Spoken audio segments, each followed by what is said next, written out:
शिव महापुराण की कथा में हमने पहले कहा है, पानी घर में अगर फिल्टर का पीते हो तो वाणी भी फिल्टर कर कर दो। वाणी भी तो फिल्टर कर कर दो। जो मन पड़ा हम लोग वो बोल देते हैं। किसी ने कुछ बोला और तुमने अपशब्द कह दिया, किसी ने कुछ बोला तुमने आड़ा टेढ़ा कह दिया। जब पानी फिल्टर का पीते हो तो वाणी भी तो फिल्टर करो। किसको क्या बोलना है, कैसे आदर करना है, कैसे सम्मान करना है, क्या शब्द कहना है, क्या बोलना है, अपनी वाणी की फिल्टरता होना चाहिए। वाणी ऐसी बोलिए, मालूम है तुम लोगों को? बोलो जरा, वाणी ऐसी बोलिए जो मन का आपा खोए। पर आज के जमाने में वाणी ऐसी बोलिए जो तुमसे झगड़ा होए, पर उससे मत बोलिए जो तुमसे तगड़ा होए। जो तुमसे दमदार हो ना उससे आड़ा टेढ़ा मत बोलना, नहीं तो ये कहीं दिया ना दम न हो। एक बार ये जीवान ने दांतों से कह दिया था, मेरे 32 भाई मेरा ध्यान रखा करो, मैं बड़ी छोटी सी कोमल सी जीवान हूं, तुम्हारी बहन हूं, मुझे काट मत देना।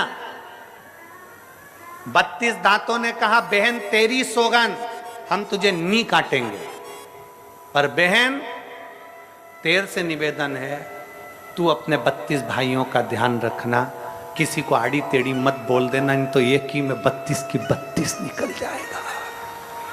32 की 32। ये जीवान भारी है। सबसे भारी काम करती है जिह्वा, बोलने में बिल्कुल एक्सपर्ट, एकदम तन्ना। किसी ने बोला और तुमने जवाब दिया। किसी ने बोला, एक पत्र देखिए,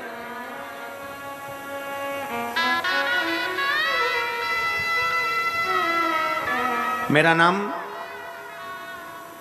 खेमलता निषाद है। कहीं बैठी हैं खेमलता निषाद? मेरा नाम खेमलता निषाद है। मैं ग्राम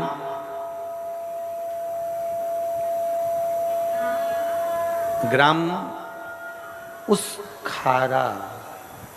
खारा है क्या है?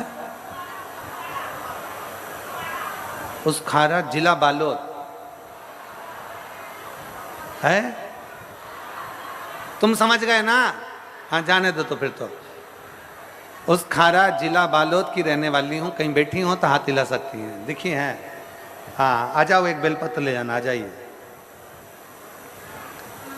उस खारा बालोद की रहने वाली हूँ। मेरा मोबाइल नंबर ये है। सन 2022 में मैं सीहोर रुद्राक्ष महोत्सव में गई थी। एक उम्मीद के साथ गई थी कि मुझे वहां रुद्राक्ष मिलेगा और मेरा दुख कटेगा। पर बताऊं क्या, वहां तो लोग अंदर नहीं जाने दे रहे थे, सब लोग जा रहे थे वापिस। लोगों ने कह दिया था कि वहां रुद्राक्ष वितरण नहीं हो रहा है, रुद्राक्ष बंटना बंद हो गया, भगदड़ हो गई, ये हो गया, वो हो गया। सब लोग जाने लगे, मैं भी चली। गुरुजी, मेरा बेटा मुझसे कहता है तू यहां लेकर आई है, ना तो रुद्राक्ष मिला और ना मंदिर के अंदर जाने दिया, क्या फायदा हुआ? टाइम बर्बाद करा।